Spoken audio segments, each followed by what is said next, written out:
بسم اللہ الرحمن الرحیم۔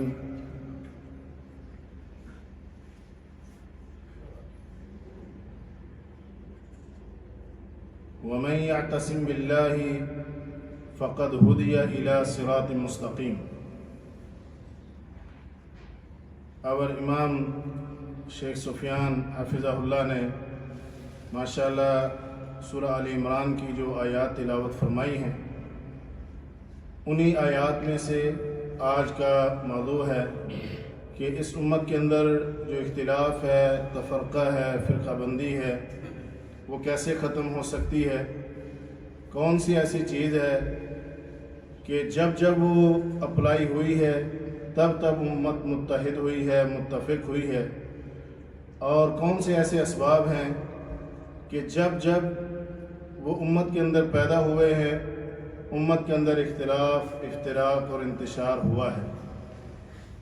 تو وَمَن يَعْتَصِم بِاللَّهِ فَقَدْ هُدِيَ إِلَى صِرَاطٍ مُسْتَقِيمٍ۔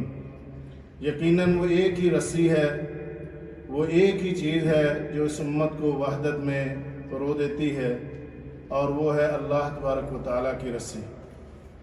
تو آج ہماری یہ خوش نصیبی ہے الحمدللہ کہ اس اہم ترین موضوع کے اوپر ہم جن سے رہنمائی لے رہے ہیں وہ ہمارے لیے، پوری جماعت کے لیے، بلکہ سوشل میڈیا نے تو ایک گلوبل ویلیج بنا دیا ہے کہ پوری دنیا کے اندر الحمدللہ آواز کو سنا جاتا ہے، دیکھا جاتا ہے، فالورز ہیں، فین ہیں، اور لوگ ان کی بات کو سنتے بھی ہیں، اثر بھی ہے۔ میری مراد محترم جناب ڈاکٹر محمد حماد لکھوی صاحب ہیں، اور یہ جہاں پنجاب یونیورسٹی جیسے ایک بڑے ادارے کے اندر ایک بڑی پوسٹ کے اوپر دین کی خدمت کر رہے ہیں، وہاں صرف یونیورسٹی کا ہی کام ہو تو وہی ان کی بے پناہ مصروفیات ہوتی ہیں، لیکن اللہ تبارک و تعالیٰ ان کو بھی جزائے خیر عطا فرمائے کہ نہ صرف اس محاذ کے اوپر اسلام کا پرچم لے کر پوری قوت کے ساتھ ڈٹے ہوئے ہیں، جب بھی اور جہاں پر بھی ضرورت پڑتی ہے الحمدللہ ایک مؤثر، توانا اور مضبوط آواز ہمیں میڈیا کے اندر بھی اور سوشل میڈیا میں بھی، الیکٹرانک میڈیا پہ بھی، چاہے وہ دنیا نیوز ہو، لاہور نیوز ہو، پیغام ٹی وی ہو، یا کئی اور اس طرح کے جو سوشل نیٹ ورک ہیں وہاں پر ہوں، الحمدللہ ان کی آواز سنی جاتی ہے، لوگوں کے اندر ایک اثر رکھتی ہے۔ تو میں بلا تاخیر محترم ڈاکٹر صاحب سے یہ گزارش کروں گا کہ وہ آج کی اس انتہائی اہم کانفرنس سے ہماری رہنمائی فرمائیں کہ یہ امت کس طرح مستحکم ہو سکتی ہے۔ استحکام امت کانفرنس سے میں دعوت خطاب دیتا ہوں مفکر اسلام محترم جناب ڈاکٹر محمد حماد لکھوی صاحب حافظہ اللہ۔ السلام علیکم ورحمۃ اللہ وبرکاتہ۔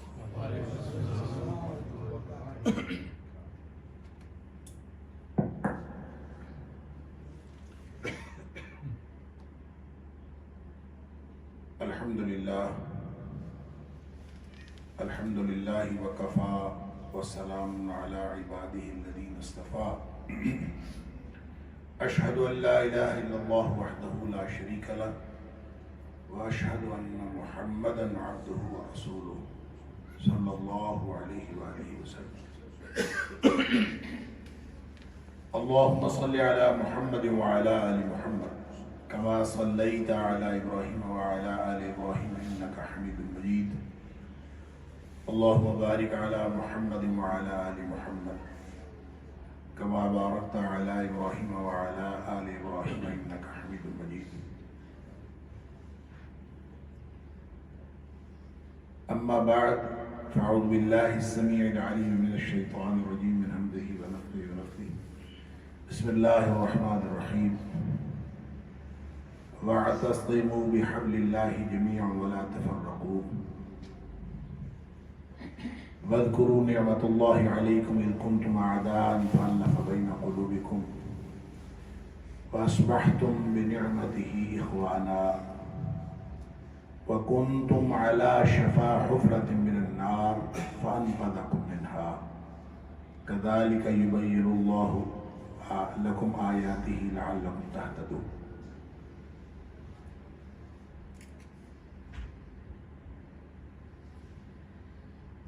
اور تم سب مل کر اللہ کی رسی کو مضبوطی سے تھام دو اور اللہ کے اس انعام کو اپنے اوپر یاد کرو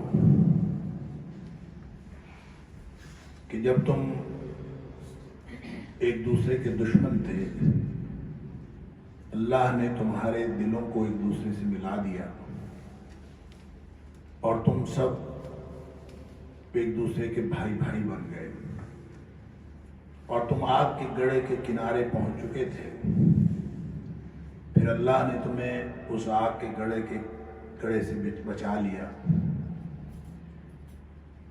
کذالک یبین اللہ لکم آیاتہ لعلکم تہتدون، اسی طرح اللہ تعالیٰ کھول کھول کر اپنی آیات بیان کرتا ہے تاکہ تم ہدایت پا جاؤ۔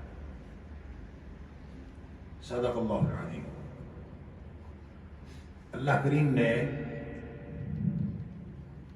اپنا دین اپنے نبی اکرم صلی اللہ علیہ وآلہ وسلم کے ذریعے سے اور پھر بعد ازاں صحابہ کرام کے ذریعے سے ساری انسانیت تک پہنچایا۔ جب نبی پاک صلی اللہ علیہ وآلہ وسلم تشریف لائے تو اس وقت جو صورتحال تھی اس میں لوگ ایک دوسرے کی گردنیں کاٹتے تھے، ایک دوسرے کے ساتھ دشمنیاں تھیں، چھوٹی موٹی بات پہ جھگڑا شروع ہو جاتا، صدیوں تک چلتا۔ ایک قتل کا بدلہ لینے کے لیے سینکڑوں قتل کیے جاتے اور بیسیوں قتل کیے جاتے اور انتقام کی آگ ٹھنڈی نہ ہوتی۔ اور اس صورتحال میں جب نبی پاک صلی اللہ علیہ وآلہ وسلم تشریف لائے تو آپ نے کیا نسخہ ان کو دیا، کون سی چیز نبی پاک صلی اللہ علیہ وآلہ وسلم نے ان کے اندر انکارپوریٹ کر دی جس کے بعد وہ سارے بھائی بھائی بن گئے۔ اللہ تعالیٰ فرماتا ہے کہ اس انعام کو یاد کرو جو ہم نے تمہارے اوپر کیا کہ تم سب ایک دوسرے کے دشمن تھے اور تم سارے بھائی بھائی بن گئے، اور فَأَلَّفَ بَيْنَ قُلُوبِكُمْ، تمہارے دلوں کو بھی اللہ تعالیٰ نے آپس میں ملا دیا اور تم بھائی بھائی بن گئے۔ وہ کیا کون سی چیز تھی جو نبی پاک صلی اللہ علیہ وسلم نے صحابہ کرام کو سکھائی؟ اگر ہم دور حاضر میں دیکھیں اور دور حاضر کی ریاستوں کو امن قائم کرنے کے اقدامات کرتے ہوئے دیکھیں تو ایسے محسوس ہوتا ہے کہ بعض ریاستیں یا بلکہ مجموعی طور پر پوری دنیا کی ریاستیں جب سیکیورٹی اینڈ پیس کی بات کرتی ہیں تو وہ جن اقدامات کو بروئے کار لاتے ہیں اس میں سب سے بڑی جو ایکٹیویٹی ہے یا سب سے بڑا جو کارنامہ یا سب سے بڑا جو عمل اور وہ کرتے ہیں وہ یہ ہے کہ پولیس سسٹم بہتر کرتے ہیں، پولیس کا نظام بہتر ہو جائے تاکہ لوگوں کو امن و امان فراہم کیا جا سکے۔ لہذا پوری دنیا میں جہاں جہاں پولیس موجود ہے اس کا مطلب یہ ہوتا ہے کہ یہ پولیس اس لیے ہے کہ تاکہ لوگوں کے اوپر امن و امان قائم کرنے کے لیے یہ لوگ اپنا کام کریں۔ پھر یہ بھی دیکھا جاتا ہے کہ لوگ ایک دوسرے کے خلاف لڑتے ہیں اور یہ ویسٹڈ انٹرسٹ کی وجہ سے لڑتے ہیں۔ آپس کے جو باہمی جھگڑے ہوتے ہیں وہ عام طور پر مادی مفادات کی وجہ سے ہوتے ہیں۔ لہذا مادی مفادات کو انشور کرنے کے لیے جو فلاحی ریاستیں ہیں جیسے یو کے ہے، ایک فلاحی ریاست ہے، تو یہ حکومت کوشش کرتی ہے، ریاست کوشش کرتی ہے کہ کوئی آدمی بے روزگار نہ رہے، اور اگر کوئی بے روزگار ہو تو اس کو بے روزگاری الاؤنس دے دیا جائے، اگر کوئی پڑھا لکھا بے روزگار ہے تو اس کو کچھ نہ کچھ مینج کر دیا جائے۔ اس سے بھی کوشش یہ کی جاتی ہے کہ معاشرے کے اندر امن و امان برقرار رہے۔ پھر یہ سی سی ٹی وی کیمرے جو لگے ہوئے یہ بھی امن و امان برقرار رکھنے کے لیے لگے ہوئے۔ پھر اس طرح کے جتنے بھی اقدامات ہیں اگر ہم آج دیکھیں کہ دنیا میں جہاں جہاں جس طرح سے اقدامات کیے گئے ہیں کیا ان سے امن و امان قائم ہو گیا ہے؟ کیا لوگ بھائی بھائی بن گئے ہیں؟ کیا ان کے دلوں کی آپس میں محبت قائم ہو گئی ہے؟ کیا وہاں پہ کرائم ریٹ ختم ہو گیا ہے؟ اور وہ جو یعنی جس ملک میں بھی آپ، یو کے ایک بہت ڈیولپ ملک ہے، آپ امریکہ کو دیکھ لیں یا کسی بھی اور ڈیولپ ملک دیکھ لیں، تو کیا کرائم ریٹ زیرو ہو گیا ہے؟ جہاں یہ سارے اقدامات کر دیے گئے ہیں تو کیا کرائم ریٹ زیرو ہو گیا ہے؟ نہیں ہوا۔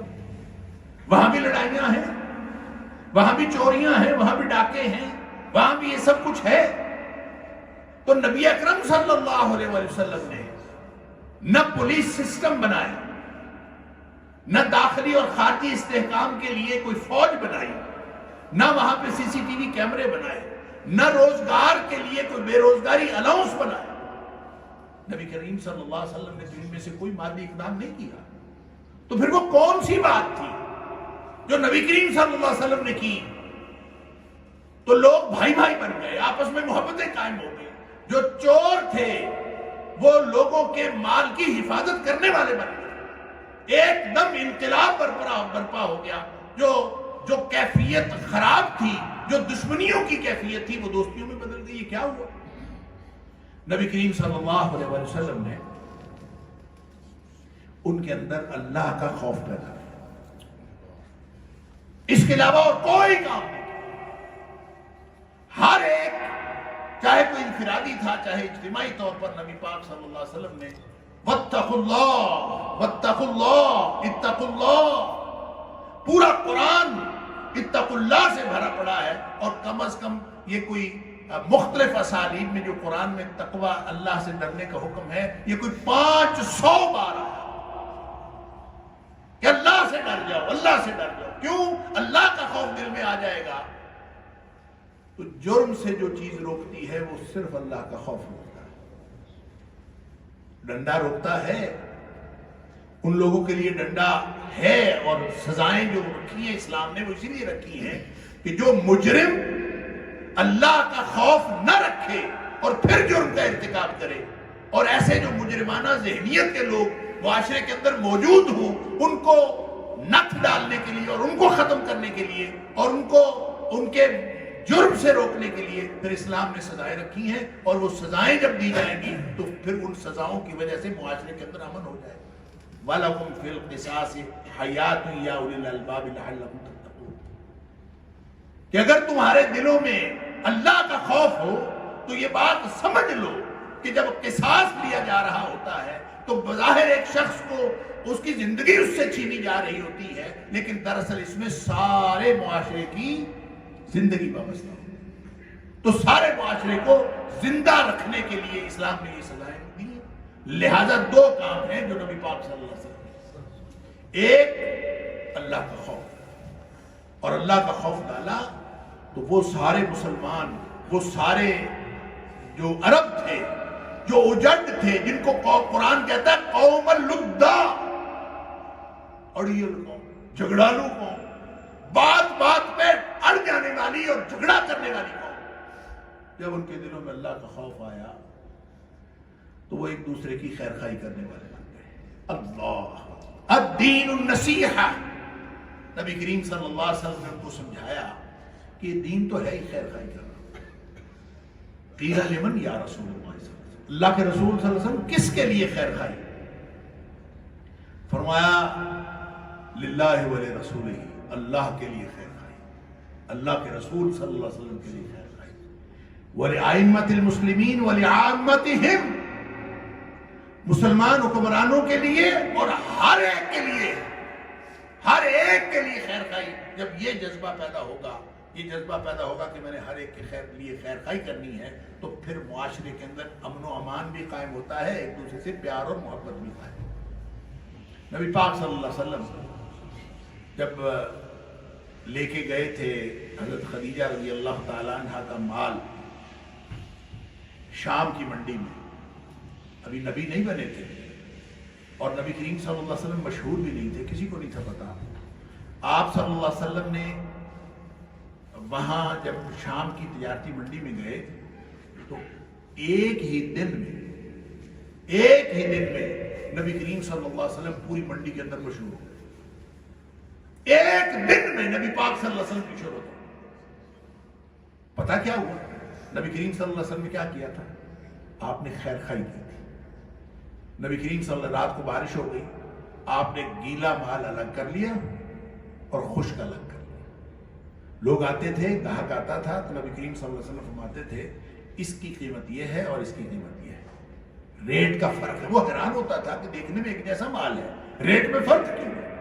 آپ فرماتے تھے یہ گیلا ہے، اس کے اوپر بارش ہوئی ہے، یہ خشک ہے، اس کے اوپر بارش نہیں ہوئی، لہذا اس کا ریٹ پورا ہے، اس کا ریٹ تھوڑا ہے. اس منڈی میں کبھی کسی نے دیکھا نہیں تھا کہ کوئی مال بیچنے والا گاہک کی خیر خواہی کرے، کبھی کسی نے دیکھا ہی نہیں. لہذا جب نبی پاک صلی اللہ علیہ وسلم نے یہ خیر خواہی کی تو ساری منڈی میں مشہور ہو گیا کہ ایک ایسا مال بیچنے والا آیا ہے جو مال بیچتے ہوئے وہ اپنا مفاد اور اپنی غرض سامنے نہیں رکھتا بلکہ وہ گاہک کی خیر خواہی کرتا. لہذا جب یہ خیر خواہی والا معاملہ اور اللہ کے خوف کے ساتھ معاملہ، دل میں اللہ کا خوف آ جائے گا. اللہ اکبر، رأس الحکمت مخافت اللہ. اصل دانائی پتہ ہے کیا ہے؟ دانائی ہوتی ہے اللہ کا خوف. اللہ کا خوف دل میں آ جائے، اس سے بڑی دانائی اور کوئی نہیں ہے. دل میں اللہ کا خوف ہو تو وہ سب سے بڑا دانا. یہ جو چلتر ہونا، سمارٹ ہونا، دوسروں کو چارنا، گفتگو میں تیز ہونا اور دوسروں کو چکر دے جانا، اللہ اکبر، یہ حکمت اور دانائی نہیں ہے، یہ تو دھوکہ ہے. یہ جو حدیث آپ سنتے ہیں نا، من غشنا فلیس منا، یا من غش فلیس منا، یا من غش فلیس منی، اس طرح کے آپ حدیث سنتے ہیں. تو یہ جو غش ہوتا ہے نا، نبی پاک صلی اللہ علیہ وسلم فرمایا جس نے غش کیا وہ ہم میں سے نہیں. غش جو ہوتا ہے ہم اس کا ترجمہ کرتے ہیں جس نے ملاوٹ کی وہ ہم میں سے نہیں. یہ ملاوٹ نہیں ہے اس کا معنی.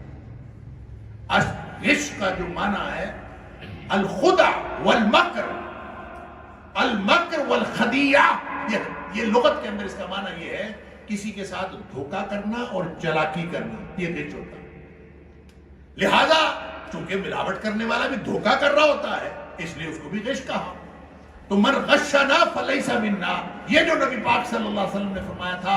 آپ نے ایک شخص کو جو مال بیچ رہا تھا اس کے مال کے اندر آپ نے ہاتھ ڈالا تو اندر سے گیلا تھا. اسی موقع پر نبی پاک صلی اللہ علیہ وسلم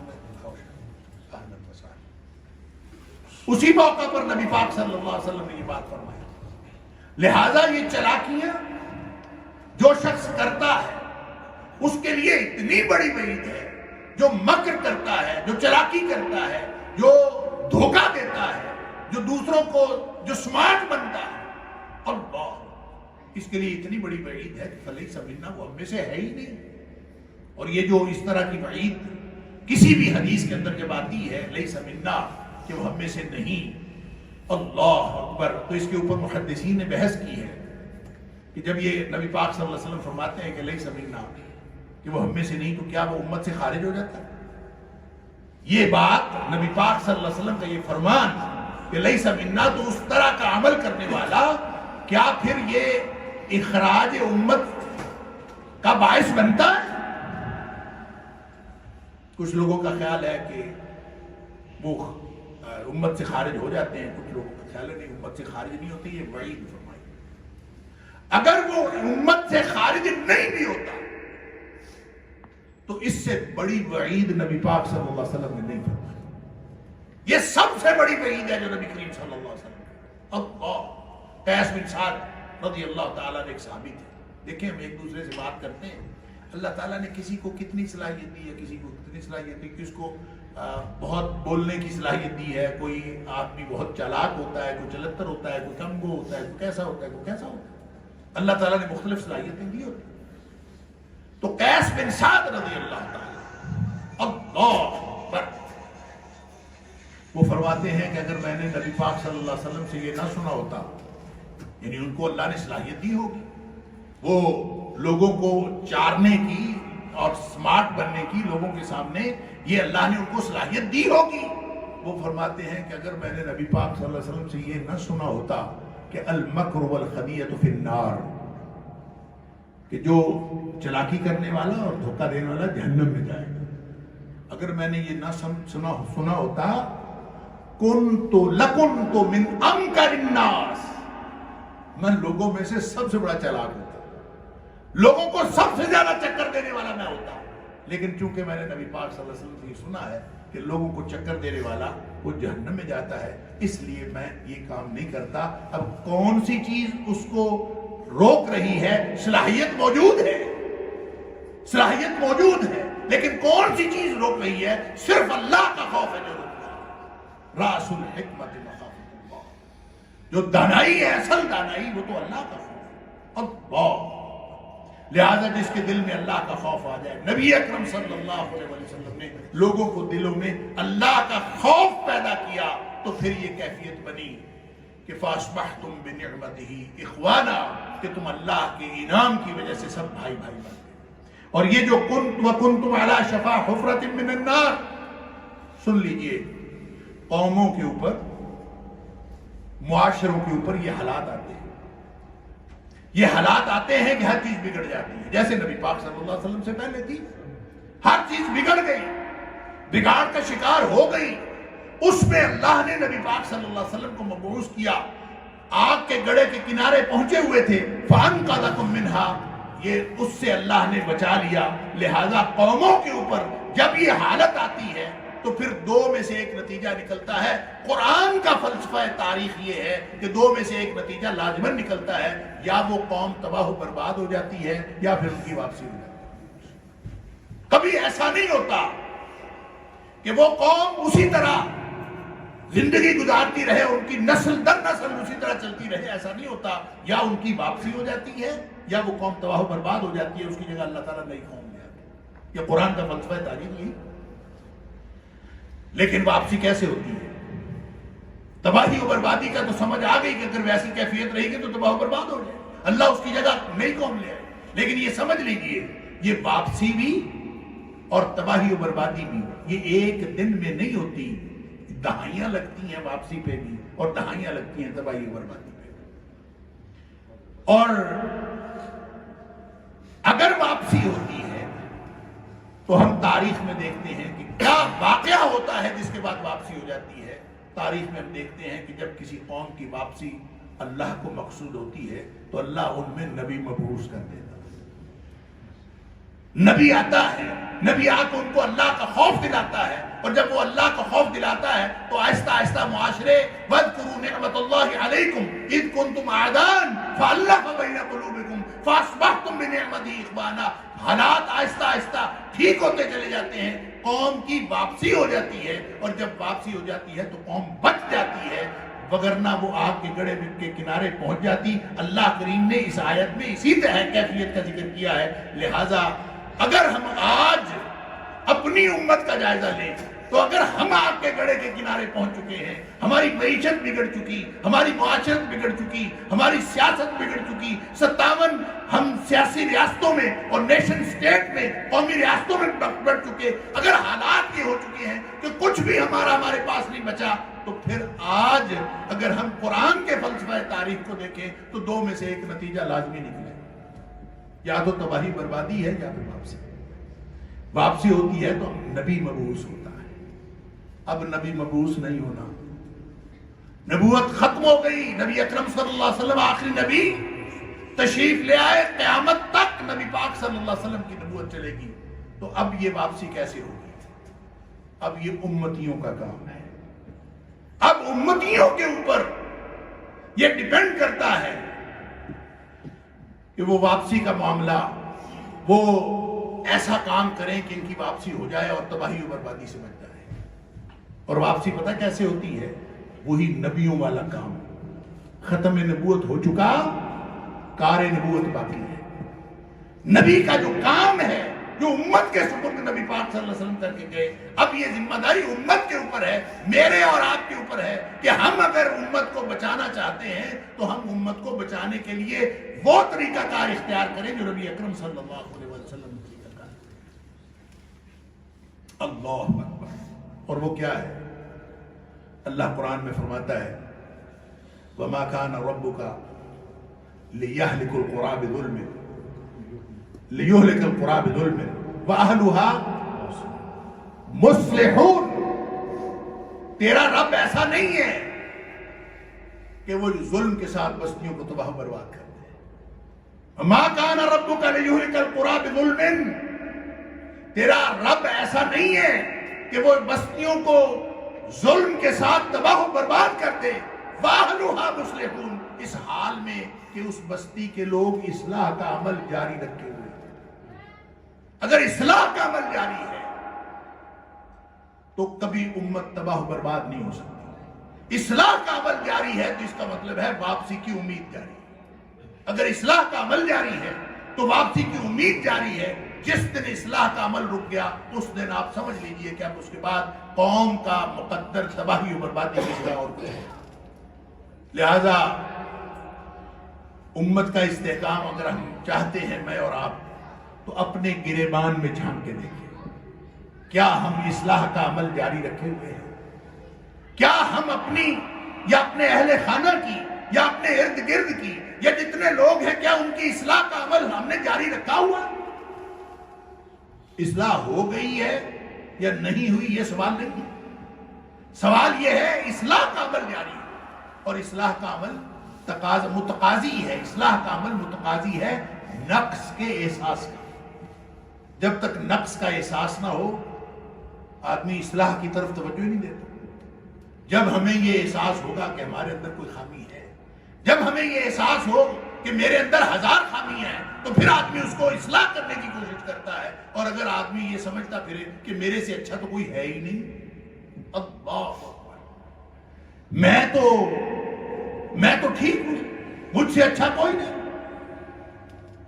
اگر یہ دل میں ہو اور یہ سوچتا پھرتا ہو، جیسے اللہ کریم نے سورہ کہف کے اندر فرمایا، قل هل ننبئكم بالاخسرین اعمالا الذین ضل سعیهم فی الحیاۃ الدنیا وهم یحسبون انهم یحسنون صنعا۔ اے حبیب صلی اللہ علیہ وسلم، ان کو فرما دیجئے کیا میں تمہیں بتاؤں کہ اعمال کے اعتبار سے خسارہ پانے والے، اصل خسارہ پانے والے لوگ، یہ وہ لوگ ہیں الذین ضل سعیهم فی الحیاۃ الدنیا، جن کی ساری زندگی کی محنت وہ دنیا کے لیے تھی اور دنیا میں ضائع ہو گئی۔ وَهُمْ يَحْسَبُونَ أَنَّهُمْ يُحْسِنُونَ صُنْعًا، اور وہ یہی سمجھتے رہے کہ ہم تو سب سے اچھا کام کر رہے ہیں، ہم سے اچھا اور کون ہے؟ جو شخص اپنے آپ کو اچھا اور ذاتی جو ستائش کے اوپر لگا ہوا ہے یا باہمی ستائش کے اوپر لگا ہوا ہے، کہیں نقص کا احساس ہی نہیں ہے، سوچتا ہی کبھی نہیں ہے کہ میرے اندر بھی کبھی نقص ہو سکتا ہے، وہاں اصلاح کی کبھی امید کوئی نہیں ہو سکتی۔ اور جہاں اصلاح کی امید کوئی نہیں ہوتی، اللہ اکبر، جہاں اصلاح کی امید کوئی نہیں ہے وہاں قوم کی واپسی بھی کوئی امید نہیں۔ لہذا ہم سب انفرادی اور اجتماعی طور پر اپنے اپنے گریبان میں جھانک کے دیکھ لیں، اگر ہم اصلاح کا عمل جاری رکھے ہوئے ہیں تو انشاءاللہ امید رکھنی چاہیے، بلکہ یقین رکھنا چاہیے کہ ہماری ملت کی واپسی ہو جائے۔ اور اگر ہم اصلاح کا عمل جاری نہیں رکھے ہوئے، فَتَرَبَّصُوا حَتَّىٰ يَأْتِيَ اللَّهُ بِأَمْرِهِ، تو پھر بیٹھ کے انتظار کرو کہ اللہ کا حکم کب آتا ہے۔ اللہ تعالیٰ مجھے اور آپ کو، ہم سب کو دین سمجھنے اور اس پر عمل کرنے کی توفیق عطا فرمائے۔